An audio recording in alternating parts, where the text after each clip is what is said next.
Hello and welcome to Audi Service TV.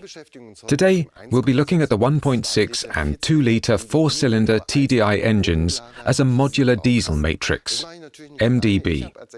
Let's welcome our expert, Wolfgang Mattes from Audi Service Training. Hello, Thomas.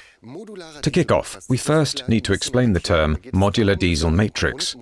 So we have a base engine, and by changing the peripheral equipment, we can meet the various exhaust gas standards? That's correct. We have the base engine complete with cylinder block and cylinder head. By making changes to the peripheral equipment on this engine, we can meet various exhaust gas standards. The ultimate goal is to cut down on CO2 and to save fuel. The idea is to prepare the engine so that it can be used in the European market. The engine's exhaust gas concept is also intended to serve the American markets, NAR. By taking this approach, is it also possible to meet future exhaust gas regulations? Any regulations or standards that follow EU5 can be met using this engine. The SCR system with catalytic converter and AdBlue is the focus here, and with this system we can serve the relevant EU5 countries. That's already happening in other vehicle classes. Today we're talking about the EU5 standard.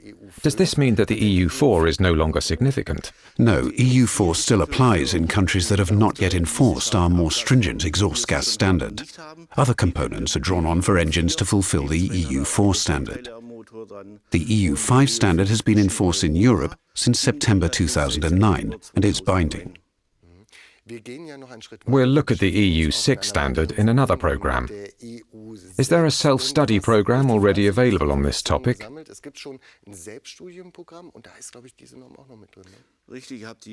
Yes, there is. Self-study program 608. This program looks at all aspects of the engine, including the EU6 standard. The EU6 comes into force from August 2014 and is binding for new models. What are the differences between the 1.6 and 2-litre engines? The main difference is the cylinder block. It has its own bore and its own stroke. In other words, it's not a slimmed-down 2-litre engine with a different crankshaft and shortened stroke. And of course, the other difference is the balance shafts, which the 1.6-litre engine does not have. Let's now take a look at the engine mechanics of the 2-litre TDI.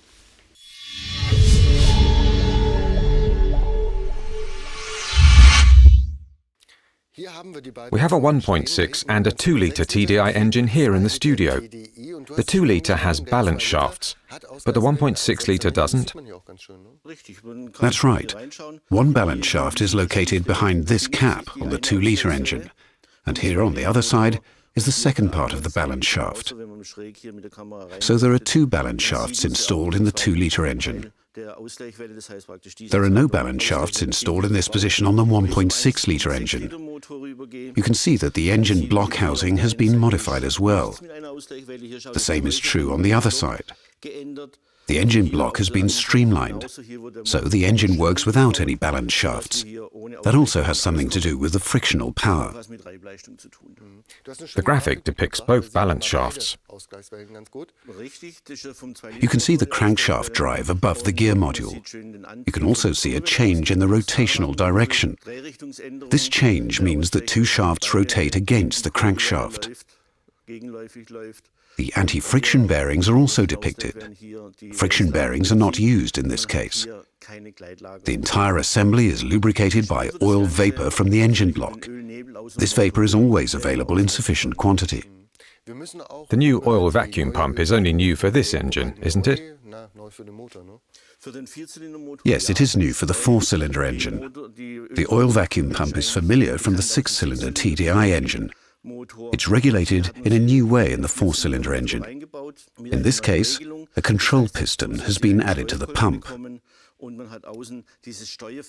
The control valve regulating small and large oil pressure is also located outside the engine. You've brought an exploded diagram with you.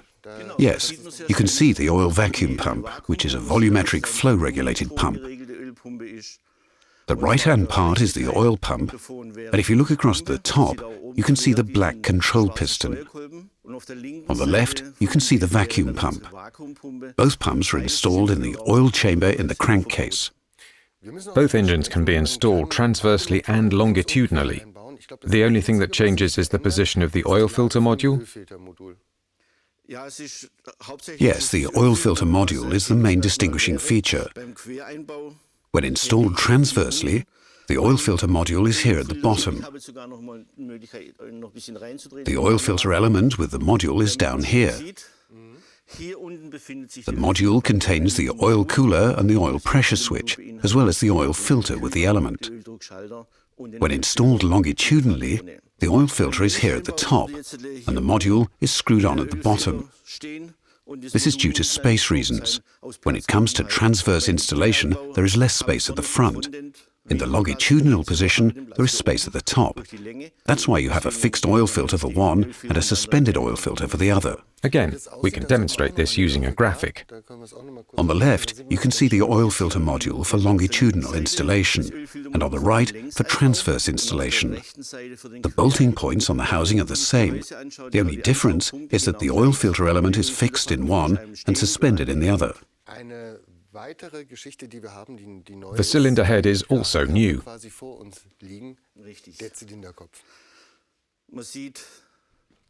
Here you can see a camshaft module fitted like the retaining frame previously. Both camshafts are located in this frame. It's only possible to replace the camshaft module as a complete unit. The cams and the camshaft as piping are fixed camshafts. You can see the arrangement here. The shafts have been shrunk, which means that they're refrigerated. The cams, in contrast, are heated. The module is then pushed together.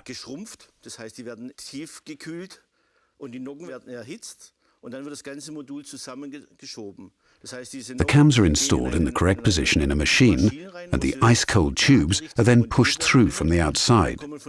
Both elements are then brought up to the same temperature. Through this process, the cams are securely connected with the camshaft pipe, which is why the module can only be replaced as a complete unit. Could you tell us the history of the rotated valve system? Traditionally, there's been an intake camshaft on the intake side, and conversely, exhaust camshafts on the exhaust side. As the engine has been developed, this star formation of valves has been dropped from the conventional design. As a result, you get extended inlet ducts, swirl formation, etc. And you also don't have the conventional arrangement of intake-intake next to each other. Instead, you have the arrangement of intake-intake, exhaust-exhaust behind each other. The ducts are now behind one another.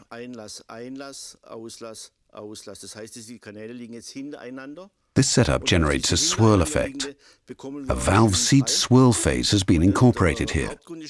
This means that the air is swirled through the long duct in the cylinder. The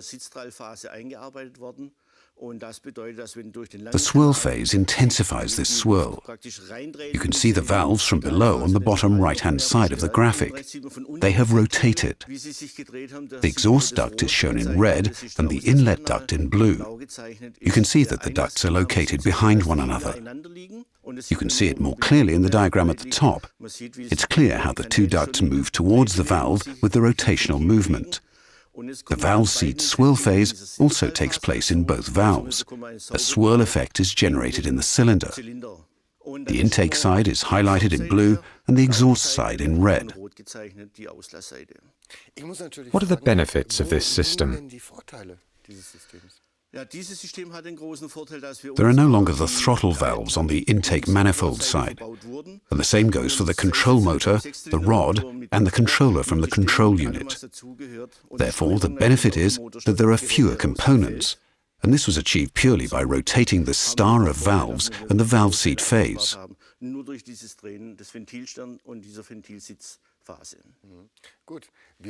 Now let's turn our attention to exhaust gas recirculation.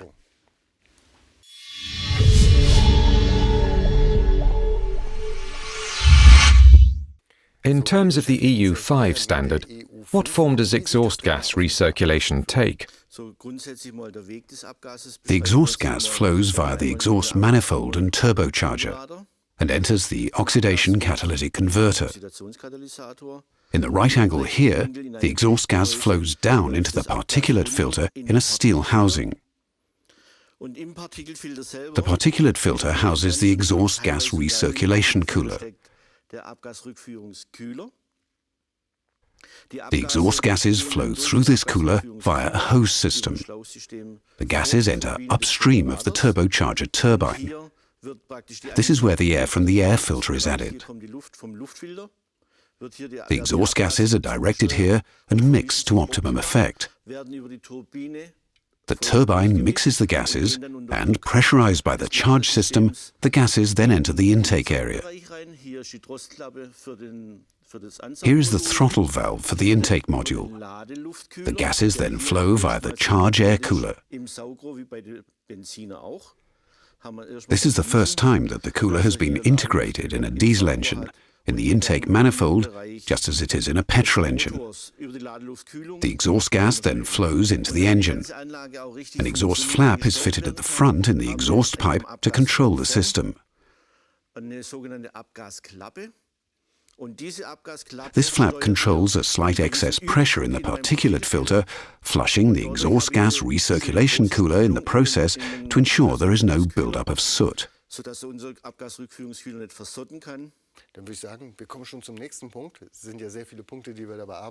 We will now look at the cooling system.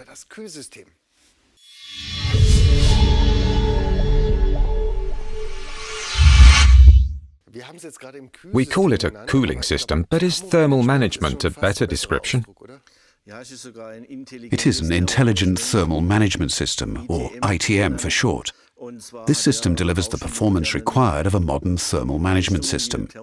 It holds stationary and flowing coolant in several sections of the coolant circuit. The graphic looks quite confusing at first glance. Would you say that the switchable coolant pump plays a key role in this system?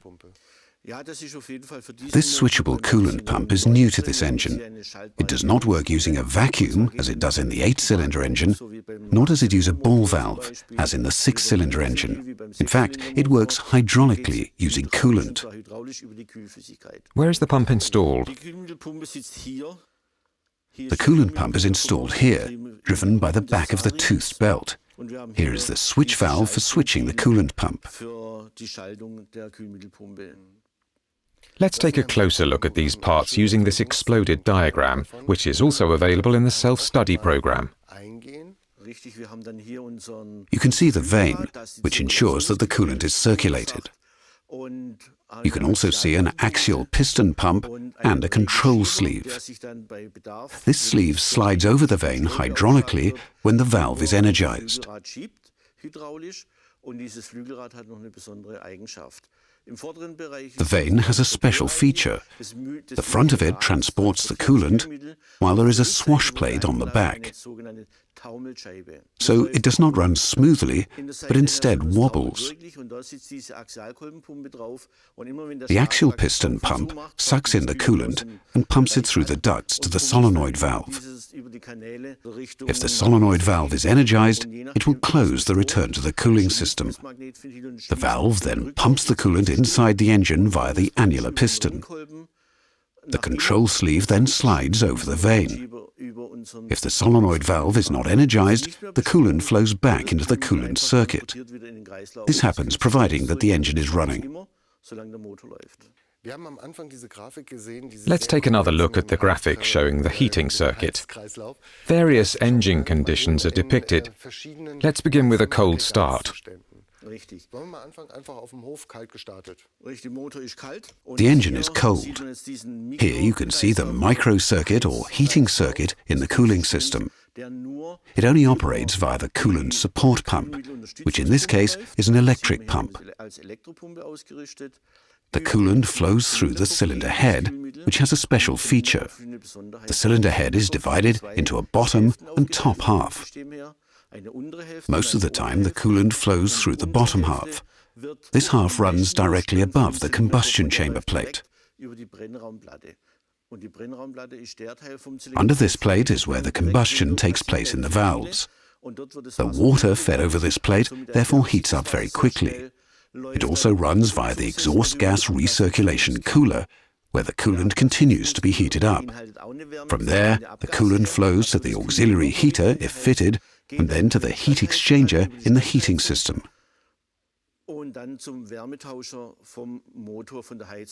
So heat is transported relatively quickly? Yes, and it's transported quickly via the auxiliary coolant pump.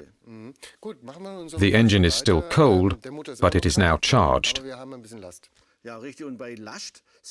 The engine needs coolant when it is under load due to the combustion temperatures. The mechanical coolant pump is now activated.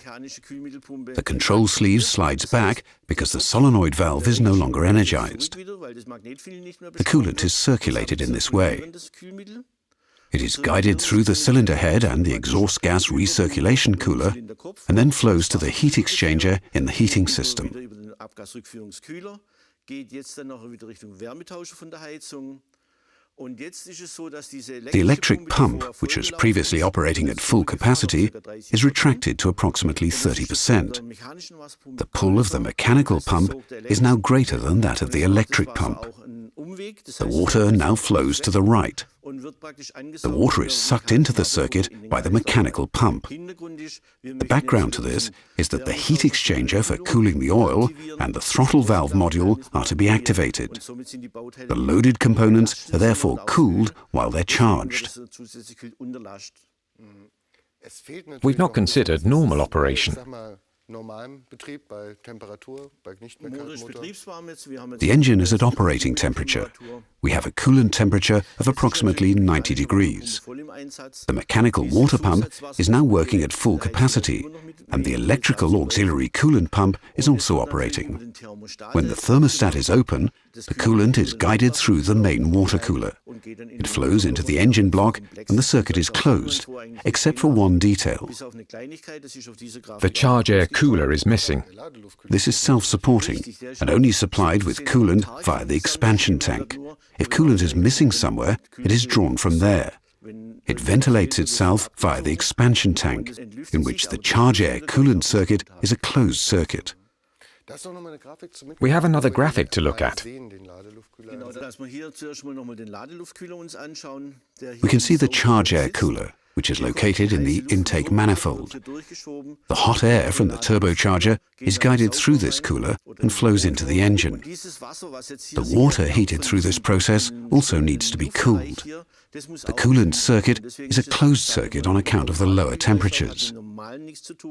There are two temperature sensors, one sensor at the front for the intake of charge air and one at the rear for the outflow of charge air. This is how you know how quickly the electric pump must circulate the water.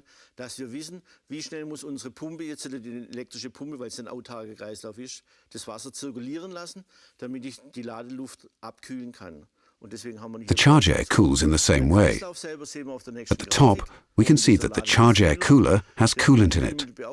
At the bottom, there is the auxiliary pump that cools the charge air. And there is an additional charge air cooler that is cooled by water and air. The coolant is then pumped up again. Depending on the temperature, the pump is activated to a lesser or greater extent.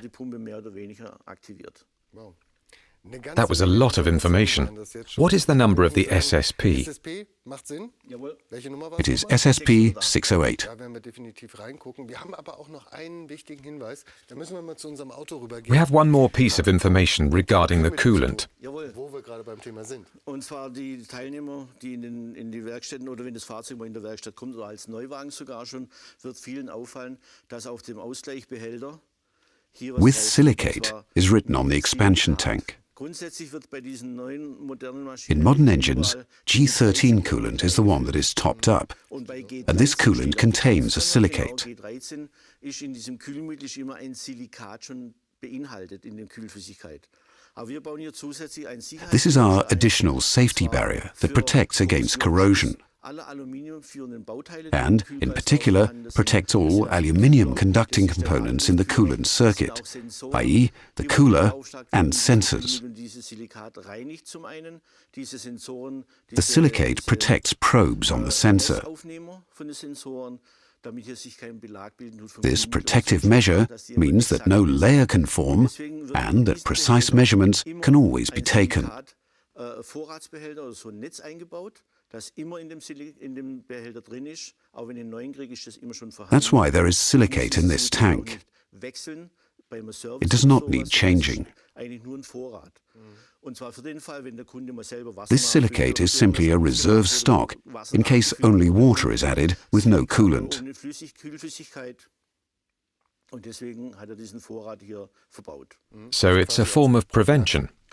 Zum Beispiel, ja, genau. Exactly. It's an additional protective measure. It protects aluminium conducting components against corrosion. Und es würde ja dann heißen, wenn das nicht so wäre, hätte ich ein Lochfraß oder sonst was vielleicht im Bauteil. Alles klar. Wolfgang, lieben herzlichen Dank für deine Ausführungen. A second program will look at the EU6 standard. That's it for today. Until next time, goodbye. Machen Sie es gut. Bis demnächst. Tschüss. Tschüss.